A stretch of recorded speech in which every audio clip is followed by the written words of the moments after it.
नमस्कार। आपको याद दिलाने आई हूँ कि आने वाली 10 तारीख को यानी 10 नवंबर 2023 को दीपावली का पहला त्योहार धनतेरस आ रहा है। आइए देख लेते हैं नानी माँ की पुस्तक पर्व पूजन में इसके बारे में क्या लिखा है। धनतेरस कार्तिक कृष्ण पक्ष की त्रयोदशी को कहा जाता है। इस दिन मृत्यु के देवता यमराज की पूजा की जाती है। आयुर्वेद चिकित्सा पद्धति के आविष्कारक भगवान धन्वंतरी की जयंती भी इसी दिन मनाई जाती है। साधारणतया इस तिथि को लोग दीपावली पर्व के लिए तैयारी और खरीदारी का अंतिम रूप देते हैं। नए बर्तन खरीदना इस दिन शुभ माना जाता है। इस दिन अंधेरा होते ही जग दीवा यानी यमराज का दीपक घर के बाहर जलाकर रखने का विधान है। रोली, अक्षत, फल, फूल और नैवेद्य से यम की पूजा की जाती है। मान्यता है कि इस दिन यमराज के निमित्त दीपदान तथा पूजन करने से परिवार में अकाल मृत्यु नहीं होती। आयुर्वेद शास्त्र के प्रथम प्रणेता भगवान धन्वंतरी जी का उद्भव भी समुद्र मंथन से इसी दिन हुआ था। समुद्र मंथन में 14 रत्न उत्पन्न हुए थे। उन 14 रत्नों में से एक 4 भुजाओं वाले भगवान धन्वंतरी भी थे, जिनके एक हाथ में अमृत कलश, दूसरे हाथ में आयुर्वेद शास्त्र, तीसरे हाथ में वनस्पति व चौथे हाथ में शस्त्र सुशोभित थे।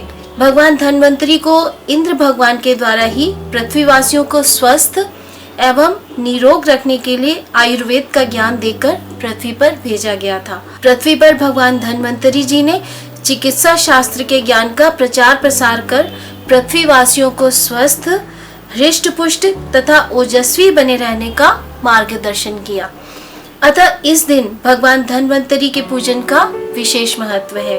इस दिन पुराने बर्तनों को निकालकर नए बर्तनों को खरीदना शुभ माना जाता है, क्योंकि भगवान धन्वंतरी के हाथ में कलश था। विशेषकर चांदी की किसी वस्तु का क्रय बहुत शुभ माना जाता है।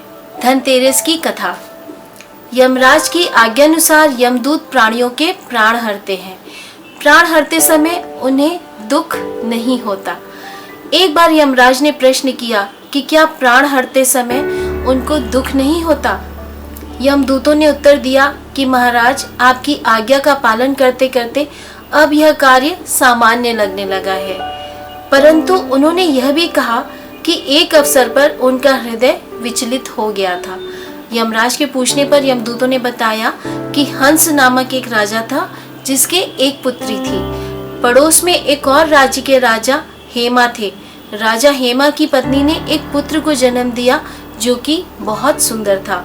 उसका जन्म राजा हेमा ने बड़ी धूमधाम से मनाया, परंतु राजा की सभी खुशियां समाप्त हो गई जब ज्योतिषियों ने बताया कि राजकुमार के विवाह के चौथे दिन ही उसकी मृत्यु हो जाएगी।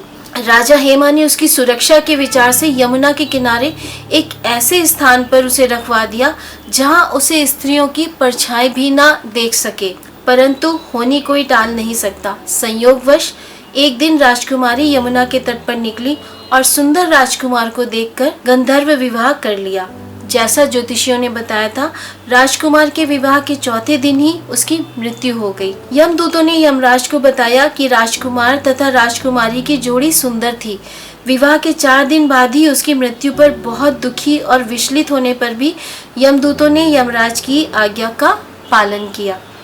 यमराज भी इसको सुनकर बड़े दुखी हुए और उन्होंने कहा कि यमदूतों की भांति उन्हें भी विधना के विधान का पालन करना पड़ता है। परंतु उन्होंने यह समाधान भी बताया कि धनतेरस का विधिवत पूजन तथा दीपदान से अकाल मृत्यु से छुटकारा प्राप्त किया जा सकता है। यम के दिए को दक्षिण की ओर मुंह करके रात्रि भर जलता रहने दिया जाता है। कहीं कहीं इस दीप में कौड़ियां भी डाल दी जाती हैं। उसी दिन से धन्वंतरी पूजा के समय दीपदान की प्रथा प्रारंभ हुई। मान्यता है कि ऐसा करने से अकाल मृत्यु का भय नहीं रहता। तब से प्रत्येक धनतेरस को यम का दिया दक्षिण की ओर मुंह करके जलाने और रात्रि भर जलते रहने की प्रथा आरंभ हुई है। जैसे उनके दिन बहुरे, वैसे सबके दिन बहुरे।